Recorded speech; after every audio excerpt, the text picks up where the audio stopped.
কিছু ব্যক্তিগতভাবে বেলডাঙ্গার আশপাশের কিছু ছেলে যেভাবে আমাদের নামে কুৎসা করছে, যেভাবে আমাদের নামে বাবরি মসজিদ বলছে, আমি আর যা হবে হবে।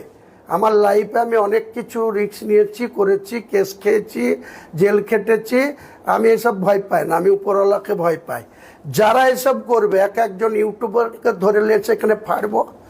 আপনি যখন দল বানিয়েছিলেন তখন আপনি বলেছিলেন যে বাবরি মসজিদ আর আপনার দলের সঙ্গে কোনো সম্পর্ক নেই, বাবরি মসজিদ আলাদা জায়গায়, আপনার দল আলাদা জায়গায়। কিন্তু সংবাদ মাধ্যমে আপনার কিছু বক্তব্য শোনা গেছে 2 দিন আগে, যে আপনি বলেছেন যে বাবরি মসজিদের ইস্যু তুলেছিলেন বলে বিজেপি 207-এ পৌঁছেছে এবং 29-এ তৃণমূল শূন্য হবে। তো এটা কি দলের সঙ্গে কানেক্ট করছেন এই বাবরি মসজিদটাকে? 100 বার করব। যারা বাবরি মসজিদ আমি করেছি, আর বাবরি মসজিদের জন্য যারা অনুদান করেছে, সেই অনুদানের মাত্রা এখনো 10 কোটি ছাড়ায়নি।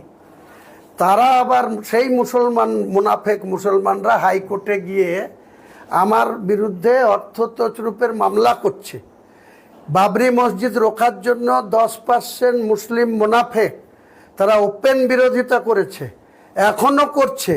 আমি সেই সমস্ত মুনাফেকদের জন্য এটা বলেছি যে ক্ষমতা থাকলে, এবং এখানে আপনাদের ওপেন বলছি, এখনও কিছু ইউটিউবার, কিছু ব্যক্তিগতভাবে বেলডাঙ্গার আশপাশের কিছু ছেলে যেভাবে আমাদের নামে কুৎসা করছে, যেভাবে আমাদের নামে বাবরি মসজিদ বলছে, আমি আর যা হবে হবে। আমার লাইফে আমি অনেক কিছু রিস্ক নিয়েছি, করেছি, কেস খেয়েছি, জেল খেটেছি। আমি এসব ভয় পাই না, আমি উপরওয়ালাকে ভয় পাই। যারা এসব করবে, এক একজন ইউটিউবারকে ধরে লেছে এখানে ফাড়বো। আর 2-1 যারা এসব বলছে যে বাবরি মসজিদে রাজনীতি করছে, তাদেরকেও ফাড়বো। আমি আমার রাজনীতি কি করব আমি বুঝবো, তাদেরকে কৈফিয়ত দেব না। আর আজকে যারা কংগ্রেসকে ভোট দিচ্ছে, যারা টিএমসিকে ভোট দিচ্ছে, যারা সিপিএমকে ভোট দিচ্ছে, কারো মুখে কথা নাই কেন? 36 জন মুসলমানকে টিএমসি ভোট দিয়ে এমএলএ পাঠিয়েছে, তারা আজকে কেন কুরবানি নিয়ে একটা কথা বলছে না? তাদের নেতারা কেন একটা কথা বলছে না? চামচাগিরি মারাচ্ছ, যে চামচাগিরি মারাবে পিটিয়ে ছাল তুলে দেবো, পিটিয়ে ছাল তুলে দেবো বলছি তো। যে যা পারবে করে নেবে। আমার বাদরামি করা, আমরা একটাও হারাম খায় না কারো। আমরা বাবরি মসজিদের অর্থ 1 টাকা এদার ওদার হতে দিইনি, আগামী দিনেও হতে দেব না। বাবরি মসজিদটা নিয়ে বারবার ইস্যু করা হচ্ছে, বাবরি মসজিদ হয় কিনা সেটা 2028-এ যেদিন ওপেন করব সেদিন প্রশ্ন করবেন, তার উত্তর দেব। তার আগে আলতো পালতো কারো কথা শুনে বাবরি মসজিদের কোনো কোশ্চেনের উত্তর আমি দেব না। তারা বন্ধ করুন, যেটা চাইছে সরকার সেটা হোক, বন্ধ রাখুন করুন। দেখুন, মসজিদ আর মন্দির ধর্মীয় স্থান কোন জায়গায় ভাঙছে সেটা দেখতে হবে, লিগাল না আনলিগাল এটাও জানার দরকার আছে। কিন্তু কোনোদিন এইভাবে মসজিদ মন্দির ভাঙাভাঙি হয় না এর আগে, এখন কেন হবে সেটা? হ্যাঁ, নিজের মধ্যে বিভাজন কেন হবে? আজান জিনিসটা হচ্ছে একটা, দেখুন, ধর্মের ব্যাপার। মানুষ আজান দেবে, ধর্মের জন্য ডাকবে। এই যে আজান দেওয়া যাবে না, সরকার তো এই কথা বলেছে কি? সরকার বলছে আপনি আওয়াজটা কন্ট্রোল করুন, আওয়াজটা দূরে না যায়, এটা সীমিতর মধ্যে থাক, যেটা ধর্মের কাজ করবে বন্ধ করতে হবে। আজান হবে, নামাজ হবে, ধর্মের কাজ হবে। যেমন ধরুন আজকে এটা ফুরফুরা দরবার শরীফ, এখানে পাশে আপনার আছে রামপাড়া বলে একটা জায়গা আছে, 1/2 কিলোমিটারের কম। ওখানে আমার হিন্দু ভাইদের আজকে হচ্ছে, ওটা বলা হয় আপনার এই যে ধর্মের ব্যাপারটা একটা, ওখানে মাইক চালিয়ে এটা হচ্ছে কেতন নয়, ওটা ধর্মীয় অনুষ্ঠান হচ্ছে। ধরো সারমর্ম কথা, ধর্মীয় অনুষ্ঠান হচ্ছে কি বুঝলেন? এই যে হচ্ছে এখান থেকে 1/2 কিলোমিটার দূরে, বেশি দূরে নয়, কাছেই রাখবেন। এখানে শব্দ আসছে, মাইকের শব্দটা আমরা শুনতে পাচ্ছি, এটা আজ থেকে নয়, বহুত পূর্বে থেকে হয়ে আসছে।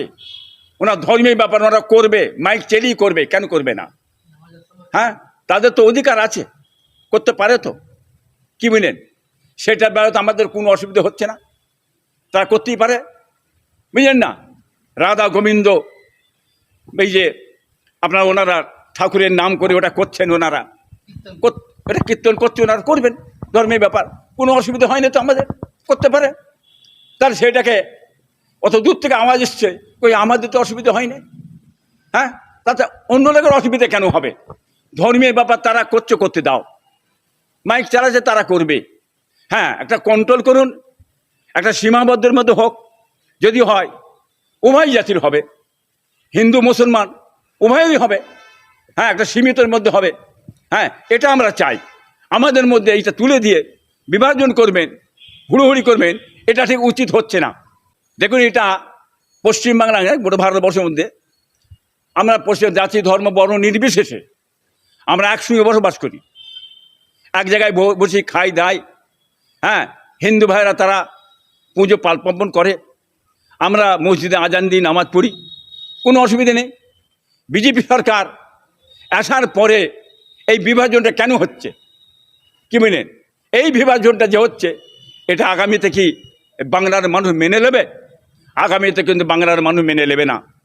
যে মানুষকে অত্যাচার জুলুমের জন্য আজকে পশ্চিম বাংলা থেকে এই টিএমসি সরকার বহুত অত্যাচার জুলুম করেছে, তাকে তেড়িয়েছে, কি বলেন? তেড়িয়ে মানুষ বাঁচার জন্যে, শান্তির জন্যে আজ বিজেপি সরকারকে নিয়ে এসছে। আর সেই কাজ যদি বিজেপি সরকারের দ্বারা হয়, তাহলে এই বাংলার মানুষ আমার বিজেপি সরকারকে ত্যাগ করবে, দেখে নেবেন আপনি, ছাড়বে না। দেখুন, পশ্চিমবাংলার বাইরে কি করেছে না করেছে সেটা মানুষ জানে। নতুন করে আজকে বুলডোজার চালানো হচ্ছে। এই তপসিয়া বলে একটা জায়গা আছে, সেই জায়গাতে বুলডোজার লেগিয়ে ঘর বাড়ি ভেঙে তছরূপ করেছে। খেজুরি বলে একটা জায়গা আছে, সেই আগুন লেগিয়ে দেওয়া হয়েছে, কি মিনেন? আপনার বিভিন্ন এলাকায় কিছু কিছু অসুবিধে হচ্ছে, যেমন তপসিয়ায় যে আজকে জায়গাটাতে ভেঙে চুরমার করা হলো। যদি সরকারি জায়গা হয়, সরকারি যে জায়গা হয়, আনলিগাল যে জায়গা হয়, নিশ্চয়ই তাকে চিঠি করার দরকার আছে, আগে থেকে জেনিয়ে দেওয়ার দরকার আছে। না জেনিয়ে শুনিয়ে দিয়ে আর আমি বুলডোজার তোকে ভেঙে দেবো, গরিব মানুষ তারা কোথায় যাবে? তাদের কাজ কারবার শেষ হয়ে যাবে তো, হ্যাঁ? এটা তো আগে থেকে জানানো উচিত। এই জিনিসটা তো এখন আগে হয় না, এটা এখন কেন হচ্ছে? এর আগে যেমন এই টিএমসি সরকার থাকতে তাদের মাস্তান গুন্ডাবাহীরা ওই ক্যানিয়ে ঘর বাড়ি ভেঙে ভুঙে তো স্রুপ করে ধুলিস্যাৎ করে দিয়েছে। আর সেসব এলাকার মানুষ আমার বাড়িতে, হ্যাঁ, প্রায় 1,500 মানুষ তারা এসে পড়েছিল, 1-1.5 মাস পরে এখান থেকে কেটে গেল। এই জিনিসটা কেন হবে ভাঙচুরটা? এখন ওই জিনিস কোথাও হবে কেন? সে জায়গায় কঠোর ব্যবস্থা নেওয়া দরকার আছে, মানুষের ক্ষতি